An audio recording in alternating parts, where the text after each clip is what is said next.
Oke, materi kali ini kita akan belajar terkait salah satu komponen laporan keuangan, yaitu laporan laba rugi atau income statement. Oke, nah laporan keuangan di sini khususnya laporan laba rugi sendiri itu digunakan untuk mengukur kesuksesan operasional suatu perusahaan. Pertama jelas menunjukkan profitability, kemudian juga akan menunjukkan investment value, karena kita tahu bahwa di laporan laba rugi nanti akan menunjukkan berapa sih earning per share-nya, sehingga ketika investor akan investasi itu nilai earning yang akan diperoleh dari per lembar saham yang diinvestasikan itu berapa. Kemudian juga creditworthiness, ini terkait dengan bagaimana pinjaman, bagaimana perusahaan tersebut memiliki kemampuan untuk membayarkan baik bunga maupun pokok pinjamannya. Kemudian selanjutnya di sini usefulness of income statement. Pertama jelas mengevaluasi performa di masa yang lalu. Dari performa ini kita bisa membuat perbandingan. Perbandingannya jelas dengan periode sebelumnya, apakah operasional perusahaan itu semakin baik atau semakin buruk, meningkat atau menurun, di bagian mana saja. Komparasi pun bisa dilakukan secara dengan akun-akun detailnya ya yang ada di laporan laba rugi. Kemudian juga compare to its competitor. Jadi bisa juga dilakukan komparasi dengan kompetitor dalam satu industrinya. Kemudian sebagai baseline information, pertama untuk memprediksikan bagaimana future performance-nya, bagaimana kinerja di masa depan, apakah akan semakin baik atau memburuk. Kemudian juga bisa digunakan sebagai penentuan, sebagai dasar penentuan target di masa datang. Ini bisa digunakan baik oleh investor maupun manajemen ya.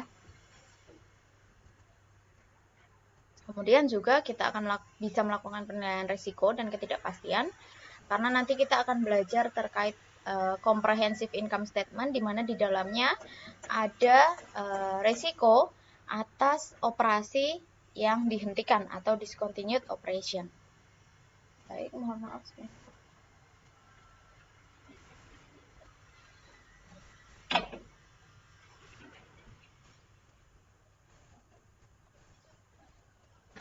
Oke, kita lanjutkan. Keterbatasannya dari laporan laba rugi ini pertama karena ada item-item yang diabaikan atau tidak dimasukkan ketika kita tahu ya bahwa akuntansi itu akan memasukkan item-item yang dia bisa diukur secara akurat. Kemudian ada juga efek dari metode akuntansi, di dalamnya ada judgment, ada estimasi. Nah, ini juga ada penggunaan judgment dari kebijakan-kebijakan perusahaan yang berdampak pada kebijakan akuntansi juga. Nah, elemen utamanya ada income dan ada expense.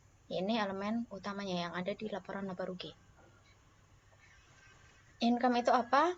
Adalah ketika terjadi peningkatan dari manfaat ekonomis selama suatu periode tertentu yang nantinya bisa berupa cash inflow, atau bisa peningkatan aset, atau bisa juga di sini penurunan liabilitas juga mungkin. Kemudian nanti akan berdampak pada peningkatan pada ekuitas. Kemudian kebalikannya expense, penurunan economic benefit yang terjadi selama suatu periode akuntansi tertentu, atau adanya cash outflow, adanya asset depletion atau penurunan manfaat aset. Kemudian ada peningkatan liabilitas juga dimungkinkan terjadi. Kemudian hasil akhirnya nanti akan menurunkan ekuitas.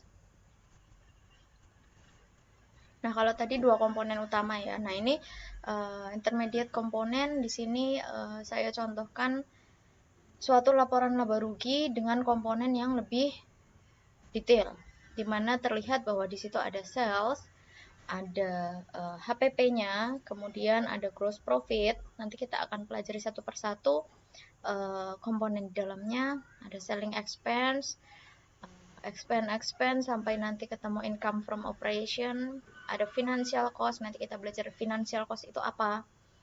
Kemudian ada income before tax expense, ada income tax expense, kemudian ada income from continuing operation, discontinued operation, ada net income, kemudian juga kita akan melakukan pembagian attributable income ke pemegang saham utama dan ke pemegang saham minoritas atau hak minoritas.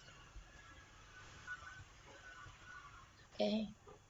Ada apa saja? Ada sales, ada HPP, gross profit, selling expense, administrative atau general expense ya. Kemudian other income and expense, income from operation, ada financial cost atau financing cost, ada income before income tax atau pendapatan sebelum belum kena pajak ya. Ada income taxation, kemudian ada income from continuing operation, kemudian jika ada discontinued operation, kemudian ada net income, selanjutnya ada attributable income section, pembagian tadi sampai akhirnya bisa ketemu EPS. Selanjutnya, nah ini parsialnya ya, kita akan bahas satu persatu. Pertama dari sales. Sales sendiri di situ terlihat bahwa ada sales revenue, kemudian akan dikurangi dengan sales discount serta sales return and allowance. Kemudian akan ketemu penjualan bersih atau net sales. Selanjutnya cost of goods sold. Nah, ini saya contohkan jika perusahaan tersebut merupakan perusahaan manufaktur. Maka di situ saya tuliskan parsial ya. Ini adalah potongan dari laporan income statement atau DCALK juga mungkin, di mana ada penggunaan material yang dihitung dari awal jumlah saldo raw material, kemudian pembeliannya, akhir, kemudian kita bisa tahu kan ya kepakainya berapa. Kemudian tenaga kerja langsung, kemudian ada BOP, biaya overhead pabrik ya, kemudian kita tahu berapa total produksinya, kemudian berapa sih jumlah barang yang tersedia untuk dijual di awal tahun, kemudian ada pembelian kah, kemudian ditambah dengan yang tadi ya, yang sudah diproduksi, sehingga nanti kita bisa tahu nih hasil akhir HPP-nya berapa. Kita tidak akan bahas ini secara detail ya.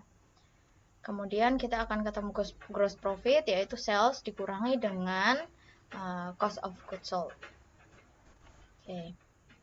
Nah, di sini gross profit itu menentukan seberapa kompetitif dari suatu industri. Ketika industri tersebut dia profit marginnya tinggi, maka bisa dibilang dia lebih fleksibel ketika akan mengatur harga, misalnya seperti itu. Oke. Kemudian selling expense. Selling expense adalah beban-beban yang dia terkait dengan proses distribusi, proses pemasaran, kemudian sampai ke proses penjualan produk atau deliver service dari suatu produk atau jasa yang dihasilkan oleh perusahaan. Nah, di situ dicontohkan bahwa kalau distribution itu terkait logistik, shipping, kemudian asuransi pengiriman ya ini ya. Kemudian marketing cost, ada iklan, ada website maintenance, sosial media. Kemudian selling cost lebih ke arah bagaimana upah marketing, upah komisi penjualan, dan lain sebagainya. Nah, ini saya contohkan bentuknya seperti itu. Ada selling expense, di dalamnya ada beberapa item beban ya. Selanjutnya, beban administrasi dan umum. Bahasa Indonesia biasa disebut seperti itu. Oke. Ini adalah biaya-biaya yang terjadi karena adanya operasi harian ya, operasi harian yang dalam suatu bisnis. Dan itu bisa jadi tidak terhubung langsung atau tidak secara spesifik berhubungan dengan suatu departemen, misalnya departemen produksi, departemen penjualan dan sebagainya. Istilahnya ini adalah beban umum yang dia menunjang seluruh kegiatan yang ada di suatu perusahaan. Ya, sewa, utilities, insurance, legal fees, seperti itu. Kemudian other income dan expense. di sini adalah mendisclose semua pendapatan ataupun beban lainnya, di mana yang dia bukan berasal dari operasional utama perusahaan. Ini insidental sifatnya, tidak biasa terjadi. Oke. Contohnya di sini saya contohkan ada membership registration fee. Ya, mungkin ini bisa dibilang hampir setiap saat ada yang menjadi member ya, tapi bukanlah pendapatan utama dari perusahaan. Kemudian ada komisi fee, kemudian ada gain atau keuntungan dari pertukaran currency, kemudian ada repair expense, kemudian ada kerugian di situ dari penjualan aset tetap dan beban-beban lainnya. Nah, ini dihitung dari gross profit yang dikurangi dengan selling, administratif, kemudian ditambah income jika ada, dan dikurangi dengan expense, other expense jika ada. Oke, kemudian kita masuk ke selanjutnya yaitu financing cost. Financing cost itu apa sih? Financing cost itu terjadi ketika perusahaan memiliki pinjaman. Hal ini terkait dengan meminjam suatu dana. Kalau di situ di International Accounting Standard disebutkan bahwa financing cost adalah termasuk semua interest dan other cost yang terjadi saat perusahaan itu terkait dengan meminjam suatu dana. Itu contohnya ada interest dari utang bank, interest dari obligasi, interest dari vessel, dan beban bunga yang lainnya. Kemudian income before income tax, di sini income from operation dikurangi dengan financing cost ya. Kemudian ada income taxation, di sini ada bagaimana perusahaan menghitung total tax expense untuk periode ini. Nah, ini kita akan bicara lagi tentang deferred tax, tentang aset pajak tangguhan, kewajiban pajak tangguhan. Nah, ini nanti dipelajari lebih lanjut ya di mata kuliah perpajakan atau nanti di akuntansi perpajakan, di akuntansi keuangan menengah 2 mungkin ada. Oke, itu. Nah, ini contohnya. Kemudian setelah ada income tax expense, kita bisa mengetahui, nah ini 3 hal ini langsung saya gabungkan penjelasannya, di mana jika perusahaan tersebut tidak memiliki kategori usaha atau lini bisnis yang dia dikategorikan sebagai discontinued operation, maka hasil dari income before income tax dikurangi income tax section itu langsung ke net income. Oke, langsung ke net income. Tapi kalau dia memiliki divisi, departemen, lini bisnis atau anak perusahaan yang dikategorikan sebagai discontinued operation, maka harus ditambahkan section ini ya. Oke. Nah, discontinued operation itu apa sih? Merupakan divisi atau subsidiary dari suatu entitas yang akan dihentikan atau bisa diklasifikasikan sebagai untuk dijual, akan dijual. Oke, itu contohnya. Ada income from continuing operation sebesar 1 miliar sekian. Kemudian ada discontinued operation dari ABC Division. Jadi ABC Division ini dijual, di mana masih menghasilkan income. Terlihat ya, masih menghasilkan income 229 pada periode ini. Tapi ternyata penjualannya itu perusahaan rugi 400 sekian. Sehingga kita tahu bahwa net income-nya turun menjadi 949 juta sekian. Oke. Nah, attributable ini kita ingin memenuhi bahwa kita diharapkan bisa mengalokasikan net income untuk pemegang saham minoritas.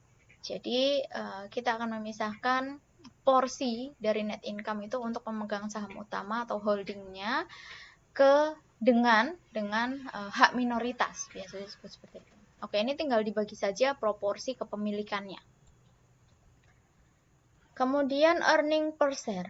Nah, earning per share ini dihitung dengan cara berapa sih net income kemudian dikurangi dengan saham preferen, dividen saham preferen jika ada, atau akumulasi dari dividen saham preferen jika itu terakumulasi dari tahun sebelumnya, kemudian dibagi dengan rata-rata terimbang atas jumlah lembar saham yang beredar. Nah, ini sebenarnya perhitungannya sendiri nanti akan kita bahas satu sesi tersendiri ya di materi yang lain, sehingga di sini kita hanya sedikit mengetahui bagaimana cara menghitung EPS. Oke. Nah, itu tadi laporan laba rugi. Sekarang kita akan masuk ke comprehensive income. Oke. Ini contohnya yang tadi ya, sama dengan yang awal tadi. Sekarang kita tambahkan. Nah, ketika perusahaan memiliki unrealized gain atau loss dalam investasi saham misalnya, atau investasi obligasi, itu kan nilainya naik turun terus ya. Kita akan melakukan valuasi atas tersebut. Kemudian juga dimungkinkan ketika perusahaan tersebut menggunakan dua mata uang, rekening-rekeningnya yang ada dalam mata uang asing, maka harus divaluasi, dan valuasi tersebut akan menimbulkan adanya unrealized gain. Unrealized gain ini merupakan comprehensive income. Oke, itu dilaporkan di ekuitas. Baik, selanjutnya untuk penyajiannya ada dua cara penyajian. Yang pertama one statement approach, yang kedua two statement approach. Oke, yang pertama kita lihat dulu yang one statement, di mana langsung disajikan dengan satu laporan dengan laporan laba rugi. Hasilnya nanti laporan laba ruginya akan bernama Statement of Comprehensive Income. Nah, di sini ada kerugiannya tersendiri atau kelemahannya ya di sini, karena net income itu ada di tengah-tengah menjadi sub. Nah, ini yang menjadi kelemahannya. Kelebihannya adalah kita tidak membuat laporan keuangan baru ya, hanya satu ini saja. Kemudian, oke, ini ada nih. Advantage-nya not prepare new or spirited financial statement. Disadvantage-nya net income is not visible enough. Jadi karena dia di situ tertenggelam dalam tanda petik ya, menjadi subtotal di situ. Oke, kemudian yang two statement. Nah, ini bisa dilihat bahwa ini ada dua laporan ya. Walaupun ini saya gabungkan gambarnya, tapi ini ada dua laporan. Yang pertama yaitu income statement, kemudian yang kedua comprehensive income statement. Sebetulnya isinya sama saja, di mana di comprehensive income statement itu ada net income yang ditarik dari comprehensive income. Nah, ini bisa dibandingkan yang atas itu yang langsung, mohon maaf. Yang atas itu yang langsung, yang bawah laporan tambahannya. Ketika kita menghasilkan dua laporan keuangan, yang pertama yang income statement, kemudian yang comprehensive income. Yang comprehensive income kita tarik angkanya net income-nya berapa, kemudian kita masukkan comprehensive income, sampai hasilnya kita dapat comprehensive income sebesar 27 juta. Di sini tidak terpisah, tapi mengikuti income statement-nya. Baik, sekian untuk materi penjelasan terkait laporan laba rugi. Kita tadi belajar terkait apa-apa saja nih komponen yang ada di laporan laba rugi, kemudian bagaimana perhitungan di dalamnya tidak secara detail sih, tapi kita tahu perhitungan per masing-masing sectionnya yang ada di dalamnya. Kemudian kita juga belajar terkait dengan comprehensive income. Oke, terima kasih atas partisipasinya. Sampai ketemu di materi berikutnya. Terima kasih.